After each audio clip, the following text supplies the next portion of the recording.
All right, here we go. Into the web browser Thunderdome with the release of Atlas, their new AI-powered browser built around ChatGPT. And although I had anniversary plans, I imagine this is just how John Muir felt when he said, "The comments are calling and I must go." Wait. It's called Atlas. Introducing ChatGPT Atlas. Beat our new browser. Why did they make a browser? What?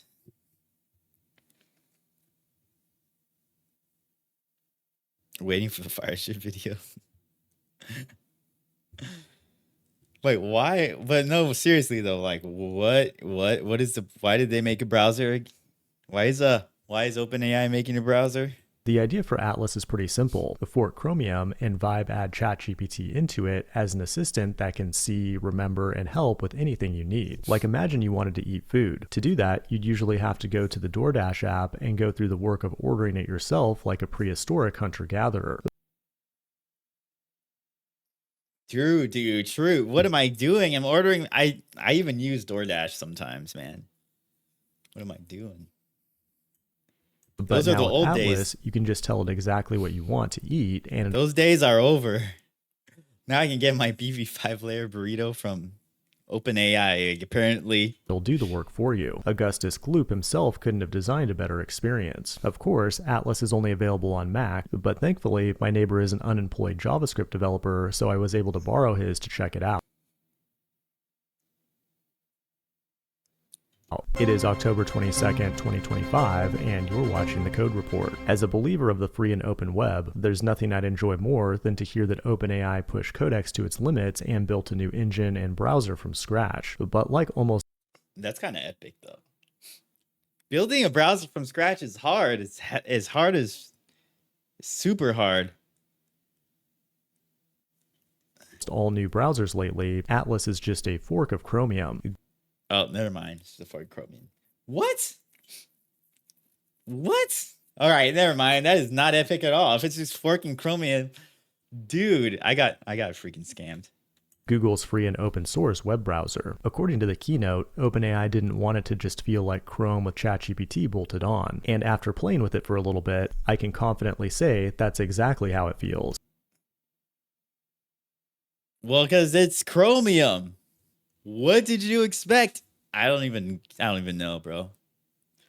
I don't even know. Sam Altman even told me they completely reinvented the way a browser is used, but I think the reality is that they mostly just copied Perplexity Comet. Despite that, there are still some cool parts to it. Because it can see everything you do, it's able to use your browsing history as context when you ask it questions. Now, I know that sounds like a horrible This is the man of someone who does not want anyone seeing his browser history.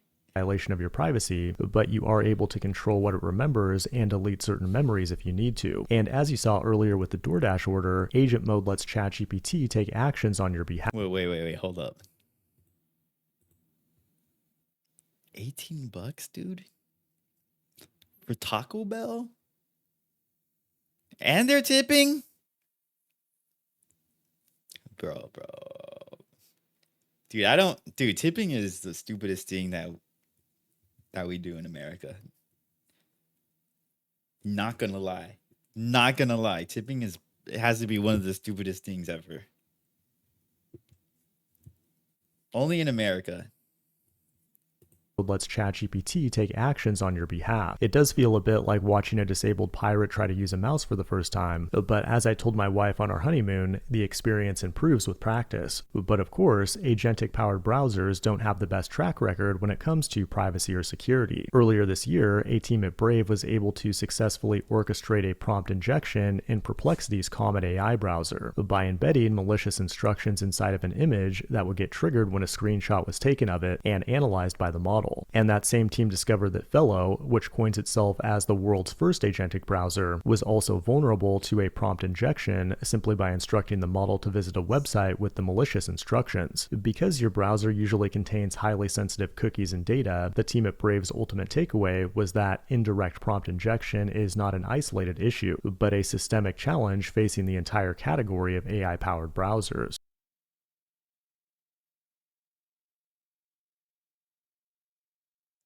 It was Benjamin Franklin who Okay. famously said that those who would give up essential liberty to purchase a little temporary safety deserve neither liberty nor safety. But Ooh. True. True. So wait, hold up. I don't get it. So these AI browsers, so like people are prompt injecting and hacking people's browsers because the AI will run code by accident.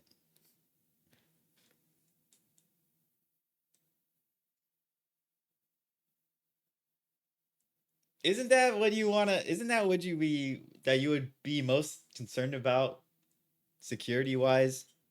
So why is it so easy to do it? Why did like every browser have this problem?